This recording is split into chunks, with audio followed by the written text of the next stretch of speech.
Morning everyone, welcome back to our keyword series जो कि आप सभी लोगों को काफी ज्यादा हेल्पफुल लग रही है। तो इस कीवर्ड सीरीज में मैं आपको वो कीवर्ड्स बताती हूँ टॉपिक वाइज, चैप्टर वाइज, जो कि आप अगर एग्जाम में लिख कर आओगे और अगर आपका एग्जामिनर उन कीवर्ड्स को पढ़ लेगा तो वो फुल मार्क्स देने से अपने आप को नहीं रोक पाएगा। आज हम चैप्टर करने वाले डिस्कस कीवर्ड सीरीज में वो आपका है इंटरनेशनल ऑर्गेनाइजेशन। आपकी जो कंटेम्प्रेरी वर्ल्ड पॉलिटिक्स की किताब है ना, उसी का जो है कि ये चैप्टर है। और आज इस चैप्टर के कीवर्ड्स हम फटाफट से शॉर्ट मैनर में डिस्कस करने वाले हैं, जिससे आपका ये चैप्टर जो है लगभग 15 से 20 मिनट में प्रिपेयर कभी भी हो सकता है। तो स्टार्ट करें, आर यू ऑल रेडी? तो सबसे पहला जो क्वेश्चन एग्जाम में पूछा जाता है वो ये है कि व्हाई इंटरनेशनल ऑर्गेनाइजेशंस की जरूरत क्यों है ना, यूएन की जरूरत क्यों है। तो इसमें आप कौन कौन से कीवर्ड्स यहाँ पे मेंशन कर सकते हो? देखो, पीस एंड सिक्योरिटी के लिए, कॉन्फ्लिक्ट रेजोल्यूशन के लिए, कलेक्टिव एक्शन ले पाते हैं हम, ये प्लेटफॉर्म प्रोवाइड करता है जिससे हम कलेक्टिव एक्शन ले पाए। ठीक है, कॉमन प्रॉब्लम्स, कॉमन सॉल्यूशंस, क्योंकि बहुत सारी कंट्रीज ऐसी होती है जिनकी कॉमन प्रॉब्लम्स होती है, तो उसके लिए हमें जो है क्या चाहिए होता है, कॉमन प्लेटफॉर्म चाहिए होता है जहां पे हम कॉमन सॉल्यूशंस यहाँ पे निकाल पाए। मल्टीलेटरलिज्म देखने को मिलता है यहाँ पर, है ना। ग्लोबल कोऑपरेशन इंडिस्पेंसिबल इंस्टीट्यूशन है, मतलब बहुत ज्यादा इंपॉर्टेंट इंस्टीट्यूशन है ना। इस इंस्टीट्यूशंस के थ्रू हमें होप फॉर ह्यूमैनिटी दिखाई देती है, पीसफुल सेटलमेंट्स होता है डिस्प्यूट्स का, कोऑर्डिनेटेड ग्लोबल रेस्पॉन्स, यहाँ पे ये वाला पॉइंट भी आप लिख सकते हो। इसकी मदद से हम पावरफुल नेशंस के ऊपर चेक रख पाते हैं। ऑल्सो पोस्ट कोल्ड वॉर इनका जो है बहुत इंपॉर्टेंट रोल रहा है पूरे पोस्ट कोल्ड वॉर वर्ल्ड में ट्रांसफॉर्मेशन में। ऑल्सो ये जो है एक इक्वल रिप्रेजेंटेशन प्लेटफॉर्म की तरह जो है काम करते हैं हमारे ये सारे इंटरनेशनल ऑर्गेनाइजेशंस। ठीक है, तो दैट्स व्हाई अगर आपसे कोई पूछे तो आप इनमें से कोई भी पॉइंट्स, जैसे ज्यादा से ज्यादा मैक्सिमम 6 मार्क का क्वेश्चन आता है, तो आप इनमें से कोई भी 6 पॉइंट्स को उठाकर उनको एक्सप्लेन करोगे तो आपकी टीचर आपको मार्क्स देने से नहीं रोक पाएगी बच्चे। So these are the most important keywords जब हम इंटरनेशनल ऑर्गेनाइजेशंस की जो है यहाँ पे बात करते हैं। ठीक है, वहीं पर अगर हम बात करें आगे, ग्लोबल इश्यूज ऐसे कौन से हैं जिन पे हमें चाहिए होता है कि सारी कंट्रीज आकर एक साथ जो है कोऑपरेट करें और स्टेप्स ले। तो जैसे कुछ ट्रांसनेशनल चैलेंज होते हैं कि ऐसे चैलेंजेस जो कि कोई एक कंट्री सॉल्व नहीं कर सकता, सारी कंट्रीज को मिलकर सॉल्व करना है, तो उन इश्यूज के लिए हमें जो है कोऑपरेशन चाहिए होता है। कोई पैंडेमिक आया, जैसे कोविड जैसा आया था, तो उसके लिए भी हमें कोऑर्डिनेशन चाहिए होता है। कोई डिजीज को इरेडिकेट करना है, क्लाइमेट चेंज है, ग्लोबल वार्मिंग है, सी लेवल राइज है, ग्रीन हाउस गैस इमिशन है, सस्टेनेबल फ्यूचर के बारे में है, तो इन सब चीजों में हमें क्या चाहिए होता है, जब शेयर्ड रिस्पॉन्सिबिलिटी शेयर करने की बात आती है तो तब हमें कोऑपरेशन की जरूरत पड़ती है। सब कंट्रीज जो है सेम लेवल पर आके आपस में कोऑर्डिनेट करें, तभी जो है इन इश्यूज को हम सॉल्व कर पाते हैं। बात समझ आ रही है? चल आगे बढ़ते हैं। आगे अब अगर हम बात करें कि मैम जब भी हमसे पूछे कि यूएन किस तरीके से बना, तो उसके ओरिजिन एंड फॉर्मेशन में हमें कौन से कीवर्ड्स लिखने चाहिए जिससे हम मैम जो है हमें मार्क्स दे दे। तो बच्चे सबसे पहले आप कहाँ से स्टार्ट करोगे अपनी जर्नी? 1941 में अटलांटिक चार्टर से स्टार्ट करोगे, है ना। अटलांटिक चार्टर में जो रूजवेल्ट एंड चर्चिल के द्वारा जो है यहाँ पे किया गया था साइन। फिर 1942 में आप बताओगे डिक्लेरेशन दिया गया था बाय यूनाइटेड नेशंस के द्वारा, 26 अलाइड नेशन से यहाँ पे। फिर 1943 में आप तेहरान कॉन्फ्रेंस के बारे में मेंशन कर सकते हो। फिर 1945 में याल्टा कॉन्फ्रेंस के बारे में यहाँ पे जो आप मेंशन कर सकते हो। ठीक है, फिर 1945 में अप्रैल में सैन फ्रांसिस्को कॉन्फ्रेंस के बारे में मेंशन कर सकते हो। एंड देन फाइनली 26 जून 1945 में यूएन चार्टर को साइन किया गया था 50 नेशंस के द्वारा। 24 अक्टूबर को 1945 यूएन फाउंडेड डे, यूएन को जो है फाउंड किया गया था, यूएन डे सेलिब्रेट किया जाता है। और 30 अक्टूबर को 1945 इंडिया ने भी यूएन को ज्वाइन कर लिया था। तो जब भी आपका यूएन फॉर्मेशन की बात आती है, उसके ओरिजिन की बात आती है, तो आप ये सारे पॉइंट्स लिख सकते हो बच्चे। ये सारे कीवर्ड्स मैंने आपको लिख दिया है। Try to use them in your answers. The more you will use these points, the better marks you will get. Are you getting my point? तो ये पॉइंट्स बहुत ज्यादा इंपॉर्टेंट है बच्चे, इनको आपको लिखना है अपने आंसर्स में। वहीं पर अगर हम आगे बात करें, अगर कोई आईएमएफ के बारे में पूछेगा तो आप आईएमएफ में कौन कौन से पॉइंट्स लिखोगे कि एक इंटरनेशनल ऑर्गेनाइजेशन है जो कि फाइनेंस को मैनेज करता है ना, इंटरनेशनल फाइनेंशियल इंस्टीट्यूट्स को ओवरसी करता है, इंटरनेशनल फाइनेंशियल रूल्स को रेगुलेट्स करता है। इसमें 190 मेंबर कंट्रीज है, मेंबर्स के पास इक्वल से नहीं होता और G7 के पास यहाँ पे ज्यादा वोटिंग पावर होती है।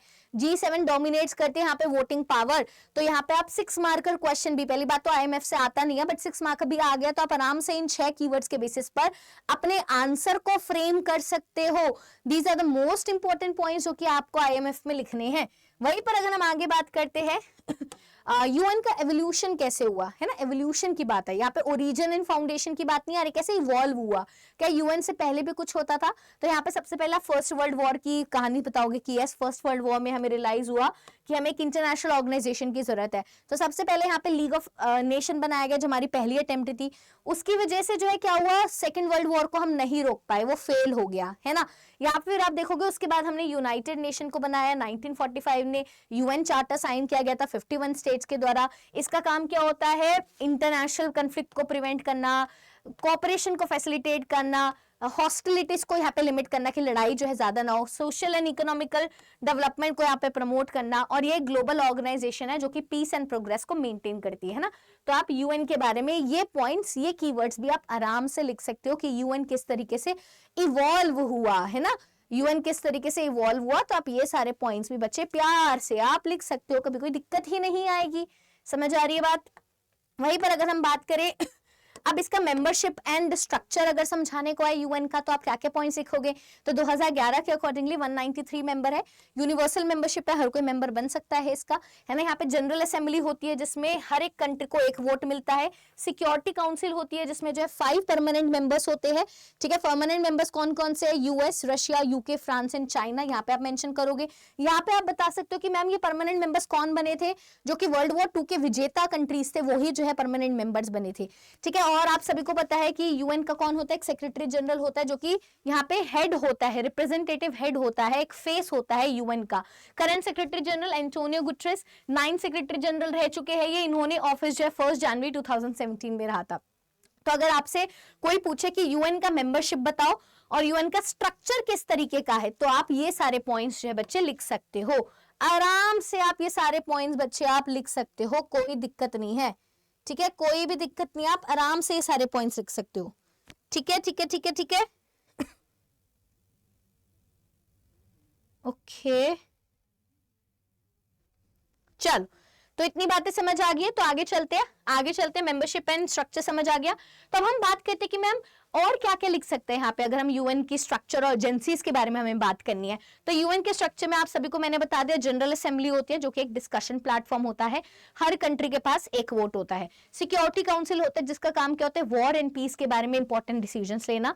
इसके अंदर स्पेशलाइज एजेंसीज भी आते हैं जैसे WHO, UNDP, UNHRC, UNCR, UNICEF, UNESCO, इनका काम क्या होता है, सोशल एंड इकोनॉमिक इश्यूज को हैंडल करना। तो स्ट्रक्चर एंड एजेंसीज में आप इनके बारे में भी यहाँ पे बच्चे आराम से मेंशन कर सकते हो, आराम से आप ये भी सारी चीजों को जो है बता सकते हो। बातें क्लियर हो रही है, आगे चले। आगे अगर हम बात करें कि मैम यूएन में कोल्ड वॉर के बाद क्या बदलाव लाने की बातें की गई, तो यहाँ पे सबसे पहले तो आप ये लिखोगे कि हाँ बदलाव लाना जरूरी है क्योंकि हमारा ग्लोबल वर्ल्ड भी जो है बदल रहा है, बट बदलाव लाने को लेकर यहाँ पे कंसेंसस नहीं था, मतलब not everyone was on the same page कि किस तरीके का बदलाव लाना चाहिए। तो यहाँ पे रिफॉर्म्स, 2 तरीके के रिफॉर्म्स लाने की यहाँ पे बात की गई। एक तो स्ट्रक्चरल एंड प्रोसीजरल रिफॉर्म्स हमें लाने चाहिए यूएन में, और उसके ज्यूरिसडिक्शन एंड इशू रिफॉर्म्स हमें लाने चाहिए। तो इस तरीके के रिफॉर्म्स लाने की बात जो है यहाँ पे की जाने लगी। अब अगर हम बात करें यहाँ पे किस किस तरीके के रिफॉर्म जो है यहाँ पे लाए, तो यहाँ पे बच्चे सिक्योरिटी काउंसिल के रिफॉर्म को लेकर काफी ज्यादा डिबेट चली कि सिक्योरिटी काउंसिल जिसमें 5 परमानेंट और 10 नॉन परमानेंट मेंबर है उसमें किस तरीके से बदलाव लाए।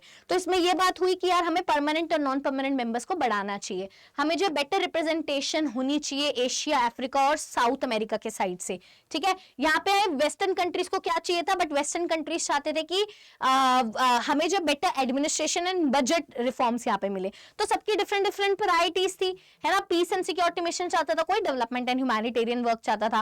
तो इस तरीके के जो है डिबेट यहाँ पे चल रहा था कि हम यूएन को किस तरीके से बदलाव लाए, है ना। वहीं पर अगर आप देखोगे और यहाँ पे आप सभी को पता है कि वर्ल्ड जो है बिल्कुल बदल गया था कोल्ड वॉर के बाद, क्योंकि आपको इसके बाद क्या देखने को मिला, वर्ल्ड कैसे बदला, सोवियत यूनियन कोलैप्स हो गया था और यूएस एक स्ट्रॉन्गेस्ट पावर की तरह इमर्ज होकर आया था। हमें क्या देखने को मिला, अब यहाँ पे यूएस और रशिया के बीच में थोड़े रिलेशंस कैसे हो गए थे, कोऑपरेटिव हो गए थे, क्योंकि जो है आप सभी को पता है यूएसएसआर कोलैप्स हो गया था, तो उसके बाद रशिया आया था, तो रशिया के और यूएस के रिश्ते अच्छे थे। चाइना भी एज एन इमर्जिंग पावर होता जा रहा था, इंडिया भी जो है ग्रो कर रहा है रैपिडली, एशिया भी जो है, एशिया में बहुत सारी कंट्रीज की इकोनॉमी बढ़ रही है, न्यू इंडिपेंडेंट स्टेट्स आ रही है। तो इन सब ये सब चल रहा है, ये कॉन्टेक्स्ट है कि मतलब जब हम यूएन में बदलाव लाने की बात कर रहे हैं तो क्यों बदलाव कर रहे हैं, ऐसा क्या हो रहा है कि यूएन में बदलाव लाने की जरूरत है। तो ये सभी कारण है, ये कॉन्टेक्स्ट है कि हमें क्यों जो है बदलाव लाना चाहिए यूएन में, क्योंकि ये सारी चीजें चल रही है ना बच्चे, ये सारी चीजें चल रही है मार्केट में, तो इसलिए हमें यूएन में बदलाव लाना है, इसलिए हमें यूएन में क्या करना है, बदलाव लाना है। तो यहाँ पे अगर आप देखोगे और क्या क्या कारण थे मैम कि हमें यूएन में बदलाव लाना है, क्योंकि कुछ, एक तो मैंने ये आपको बताया कि कंटेक्स्ट कैसा था कि कोल्ड वॉर खत्म हुआ है, यूएसएसआर डिसइंटीग्रेट हो गया था, यूएस और रशिया के थोड़े रिलेशन ठीक हुए थे, US as a super power हो रहा था, इंडिया की भी इकोनॉमी ग्रो करी थी, चाइना की भी इकोनॉमी ग्रो करी थी, एशिया की भी रैपिडली इकोनॉमी ग्रो करी थी। तो उन सब चीजों के चलते यूएन में रिफॉर्म लाने की जरूरत है।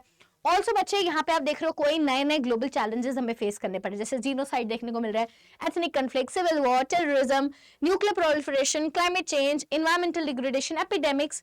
तो दैट्स व्हाई हमें बदलाव की जरूरत है, दैट्स व्हाई यूएन को बदलना जरूरी है। समझ रहे हो बच्चे?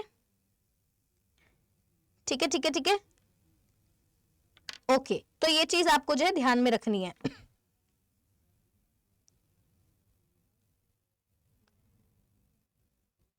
चलो आगे बढ़ते हैं, आगे देखते हैं और क्या क्या चीजें यहाँ पे करनी है।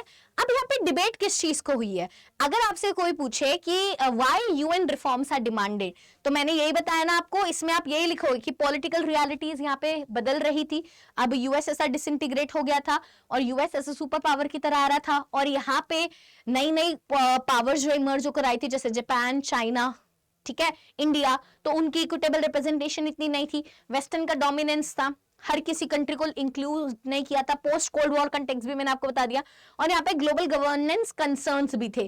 तो इन्हीं सब चीजों को देखते हुए यूएन में बदलाव की डिमांड की जा रही थी। तो बच्चे अगर आपसे कोई पूछे कि यूएन में बदलाव क्यों की डिमांड करनी जा रही थी, तो आप ये वाले कीवर्ड्स लिखोगे अपने आंसर में कि यूएन में बदलाव की डिमांड क्यों करी जा रही थी, तो ये वाले पॉइंट्स आप लिख के आओगे बच्चे, आंसर तभी अच्छा बनेगा। ठीक है, अब अगर हम बात करें कि यूएन जनरल असेंबली रेजोल्यूशन लिया गया 1992 में, ठीक है, तो उसमें क्या क्या ऑफिशियल स्टेप्स लिए गए, तो बच्चे यूएन का जो असेंबली रेजोल्यूशन लिया गया था 1992 में, उसमें इंस्टीट्यूशन को पूरा रिस्ट्रक्चर करने की बात की गई, मेंबर स्टेट डिसैटिस्फैक्शन थी, उस प्रॉब्लम को सॉल्व करने की बात की गई, है ना, ग्लोबल लेजिटिमेसी क्राइसिस चल रहा था, उसको जो है यहाँ पे सॉल्व करने की बात की गई। ठीक है, 1992 के रेजोल्यूशन में इन तीनों चीजों की बात की गई थी कि हम अपने इंस्टीट्यूशन को यहाँ पे रिस्ट्रक्चर करेंगे, जो मेंबर स्टेट को लेकर डिसैटिस्फैक्शन है कि कुछ ही लोग जो है यहाँ पे यूएनएससी के मेंबर है, उसको जो है यहाँ पे सॉल्व करेंगे। ग्लोबल लेवल पर जो लेजिटिमेसी क्राइसिस है, क्योंकि बहुत सारी कंट्रीज को ऐसा लगता है कि यूएन लेजिटिमेट नहीं है, बिकॉज ये इतना ज्यादा जियोपॉलिटिकल रियलिटी को रिप्रेजेंट ही नहीं कर रहे हैं, सो दैट्स व्हाई यहाँ पे ग्लोबल लेजिटिमेसी क्राइसिस है। तो इन सारी चीजों को हम सॉल्व करेंगे, है ना। तो वहीं पर अब कारण क्या थे मैम बदलाव लाने के, तो ये वही सेम चीज रिपीट हो रही है यार, सिक्योरिटी काउंसिल के अगेंस्ट यहाँ पे ना कंप्लेंट की गई थी, और वो क्या क्या कंप्लेंट थी 1992 के रेजोल्यूशन में कि भैया ये जो यूएन सिक्योरिटी काउंसिल है उसका स्ट्रक्चर बिल्कुल भी रिप्रेजेंटेटिव नहीं है, डिसीजन मेकिंग यहाँ पे बायस्ड होती है, वेस्टर्न वैल्यूज और उनके इंटरेस्ट को ज्यादा इंपॉर्टेंस दी जाती है, पावर जो है सिर्फ यूएस के हाथ में और कुछ ही जो परमानेंट कंट्रीज है उन्हीं के हाथ में है, डेमोक्रेसी जो है यहाँ पे, डेमोक्रेसी की यहाँ पे जो कमी है, डेमोक्रेटिक डेफिसिट है। तो ये रीजन से जिसकी वजह से हमें यहाँ पे बदलाव चाहिए। तो यहाँ पे अब आप बोलोगे कि तो मैम यूएनएससी में मतलब बदलाव लाने की बात हो रही है, यूएनएससी में परमानेंट मेंबर इंक्रीज करने की बात हो रही है ना, परमानेंट मेंबर इंक्रीज करने की यहाँ पे बात हो रही है। ठीक है, तो यहाँ पे मैम आप बोलोगे तो मैम किस चीज को ध्यान में रखकर हमें परमानेंट मेंबर्स को इंक्लूड करना चाहिए यूएनएससी में। तो अगर आपसे कोई पूछे कि मेंबरशिप को हमें एक्सपैंड करना है तो किन चीजों को हमें ध्यान में रखना चाहिए, तो बच्चे आप ये कीवर्ड्स के थ्रू आप आंसर लिखोगे। ऐसी कंट्री जो कि एक मेजर इकोनॉमिक पावर है, ऐसी कंट्री जो कि एक मेजर मिलिट्री पावर है, ऐसी कंट्री जो कि यूएन के बजट में कंट्रीब्यूट करती है, ऐसी कंट्री जिसका पॉपुलेशन बेस बहुत बड़ा है, ऐसी कंट्री जो कि डेमोक्रेसी एंड ह्यूमन राइट्स के टुवर्ड्स कमिट रहती है, और ऐसी कंट्री जो कि जियोपॉलिटिकल एंड कल्चरल डाइवर्सिटी को रिफ्लेक्ट करती है, उस कंट्री को हमें क्या करना चाहिए, उस कंट्री को हमें जो है मेंबर बनाना चाहिए यूएनएससी का, है ना, उस कंट्री को हमें यूएनएससी का मेंबर जो है बनाना चाहिए। तो ये क्राइटेरिया होना चाहिए अगर हमें अपनी मेंबरशिप एक्सपैंड करनी है। वहीं पर अगर हम बात करें मैम अब इस क्राइटेरिया को लेकर सब लोग एग्री क्यों नहीं करते हैं, सब एग्री क्यों नहीं करते हैं? क्योंकि बच्चे हर एक कंट्री का ना कहने का अलग मतलब है। लोग बोलते हैं क्योंकि हर एक कंट्री का जो लेवल ऑफ डेवलपमेंट अलग है। जो डेवलप्ड कंट्रीज है वो चाहती है कि सिर्फ हम ही मेंबर बने रहे और कोई मेंबर ना बने रहे। डेवलपिंग कंट्रीज है वो ताक में बैठ रही थी कि यार हमें मेंबर बनाया जाए। तो क्यों एग्री नहीं कर पाते कॉमन क्राइटेरिया पे? क्योंकि यहाँ पे जो है डिफरेंट लेवल ऑफ डेवलपमेंट है, कोई कॉमन एग्रीमेंट ही नहीं है। सिलेक्शन रूल्स भी काफी प्रॉब्लमेटिक है। सबको लगता है कि यार ये जो हम किस तरीके से जो है मेंबर्स कंट्री को ऐड ऑन करना चाह रहे हैं, ज्यादा पॉपुलेशन वाली कंट्री को क्यों ऐड ऑन करे, इन सब चीजों के ऊपर जो बहस होती रहती है, कल्चरल रीजन डिफरेंसेस के ऊपर जो यहाँ पे बहस होती रहती है ना। तो यहाँ पे जो है डिफरेंसेस रहते हैं कि क्राइटेरिया क्या होना चाहिए। अब जैसे अगर हम देखें वीटो पावर को लेकर भी डिबेट होती रहती है, ठीक है, वीटो पावर के ऊपर भी डिबेट कैसी रहती है। जो हमारी जो 5 परमानेंट कंट्रीज है उनके पास वीटो पावर है। वीटो पावर क्या होती है? आपके पास नेगेटिव वोट है कि आप किसी भी चीज को नो कह सकते हो। अगर आप चाहते हो कि ये ना हो तो अगर आपने नो बोल दिया तो भैया वो नहीं होगा। तो ये होती है आपकी वीटो पावर। अब वीटो पावर क्या, एक प्रिविलेज्ड पोजीशन है, जिसके पास है भैया वो बहुत ही ज्यादा प्रिविलेज्ड है, बहुत ही ज्यादा भैया पावरफुल है ना। ये एक नेगेटिव वोट होता है। और वीटो पावर क्या करता है? रिफॉर्म, बदलाव लाने में एक बाधा की तरह काम करता है ना। अगर आप चाहते कि कोई चीज ना हो, कोई चीज बदले ना, तो आपके पास वीटो पावर है जिन कंट्रीज के पास, वो उसमें यहाँ पे जो ऑब्स्टिकल की तरह जो है कर सकते हैं। और ऑल्सो वीटो पावर को लोग जो है अनडेमोक्रेटिक भी मानते हैं। तो अगर आपको वीटो पावर के बारे में लिखने को आया तो आप ये की वर्ड्स जो है बच्चे आराम से यूज कर सकते हो, आराम से, ठीक है। वहीं पर अगर हम बात करें कि मैम हमारे जो सिक्योरिटी काउंसिल में मेंबर्स है उनको अगर एक्सप्लेन करने को बात आई तो आप कैसे बताओगे? तो मैंने आपको बहुत बार बताया बच्चे, 5 परमानेंट मेंबर है, 10 नॉन परमानेंट मेंबर है। और ये जो 10 नॉन परमानेंट मेंबर होते हैं उनके 2 इयर्स का टर्म होता है, इमीडिएट री इलेक्शन अलाउड नहीं होता है, और ना ही जो ये नॉन परमानेंट मेंबर्स होते हैं ना ही उनके पास कोई वीटो पावर होती है।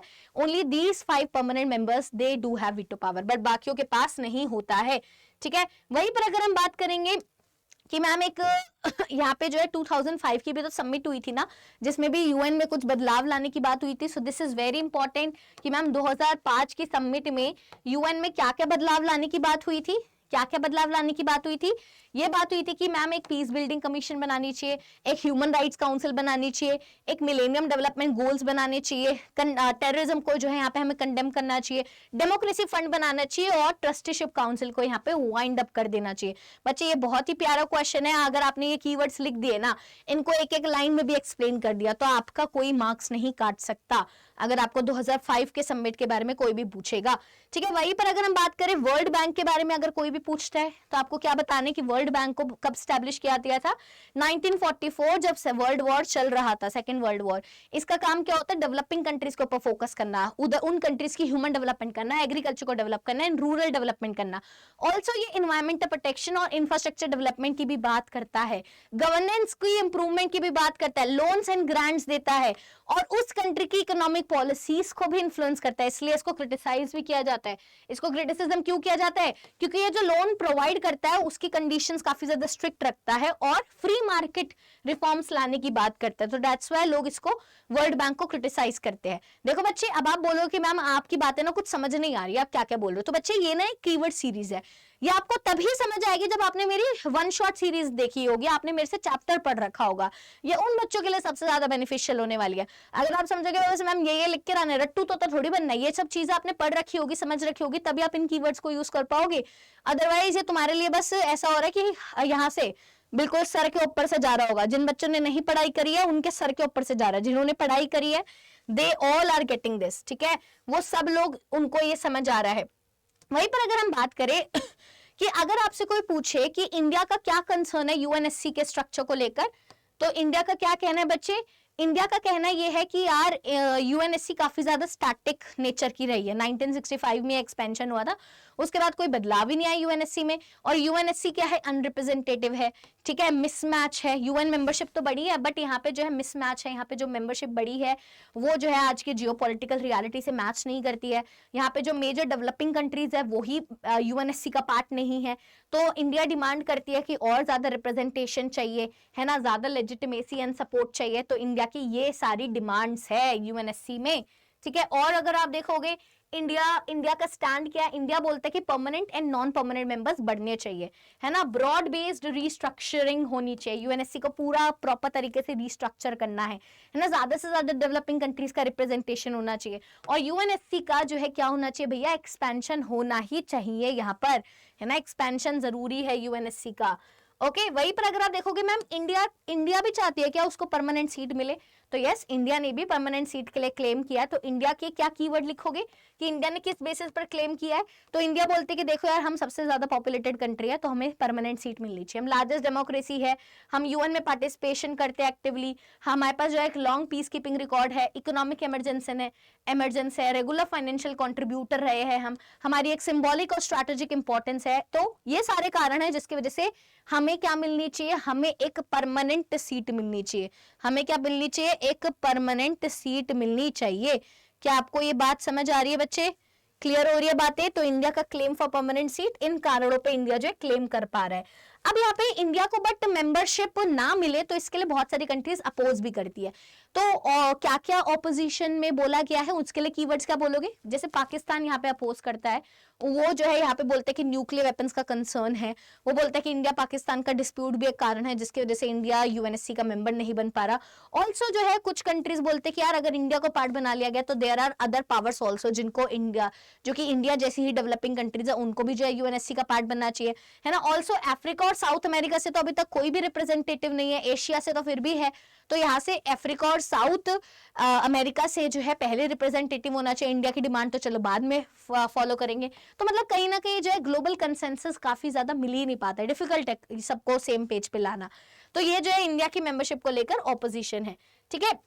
वहीं पर अगर हम बात करें बच्चे, यूएन अगर यूनिपोलर वर्ल्ड में है तो आपको पता ही है यूएन का यूनिपोलर वर्ल्ड में क्या रोल रहा है। तो जब भी यूनिपोलर वर्ल्ड की बात की जाती है तो आप हमेशा यूएस की पहले डोमिनेंस के बारे में बताते हो कि यूनिपोलर वर्ल्ड में यूएस की डोमिनेंस है ना। यूएसएसआर के कोलैप्स होने के बाद सिर्फ यूएस डोमिनेंस में रहा था, उसकी मिलिट्री एंड इकोनॉमिक सुपीरियरिटी है। क्यों डोमिनेंस में? क्योंकि मिलिट्री और इकोनॉमिक वाइज सबसे ज्यादा आगे यूएस, है ना, लार्जेस्ट फाइनेंशियल कंट्रीब्यूटर है।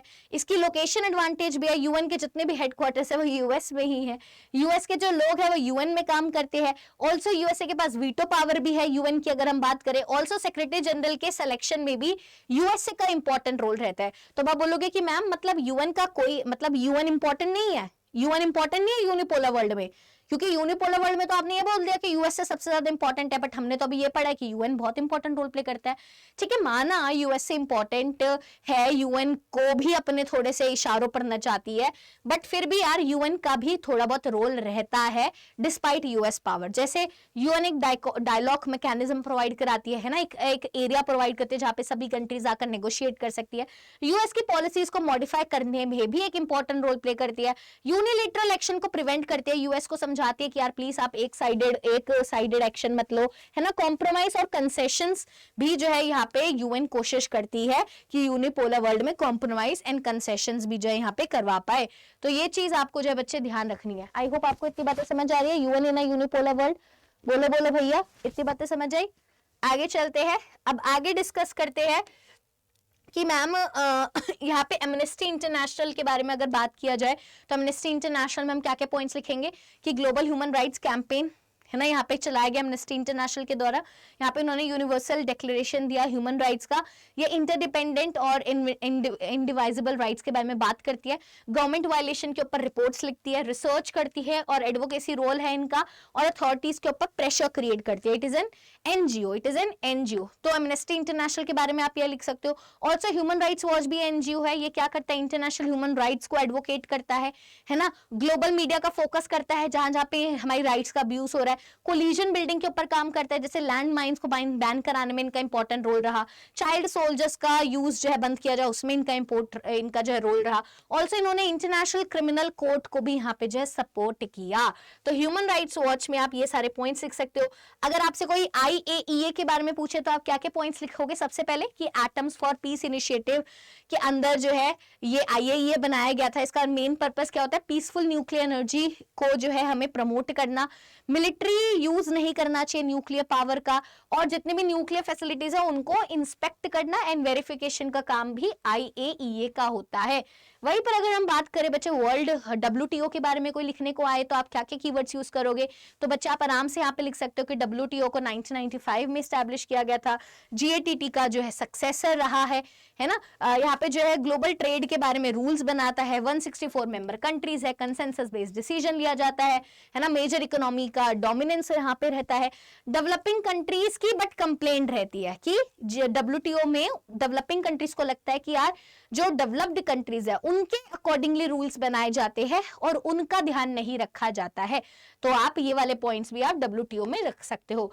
अब बच्चे ये तो मैंने आपको शॉर्ट में 20 मिनट में ये पूरा चैप्टर कंप्लीट करवाया है, बट अगर आप मुझसे डिटेल में पूरा चैप्टर पढ़ना चाहते हो तो एक बात बताऊं, एक बहुत ही प्यारा छोटा सा क्रैश कोर्स हम लेकर आए, नॉट छोटा सा, कंप्लीट पढ़ाया जाएगा। उसमें geography, history, political science, economics, maths, Hindi, English सब पढ़ाया जा रहा है and only for around 1300 rupees. Just imagine, इतना रुपए में कुछ होता भी है, महीने की एक फीस चली जाती है।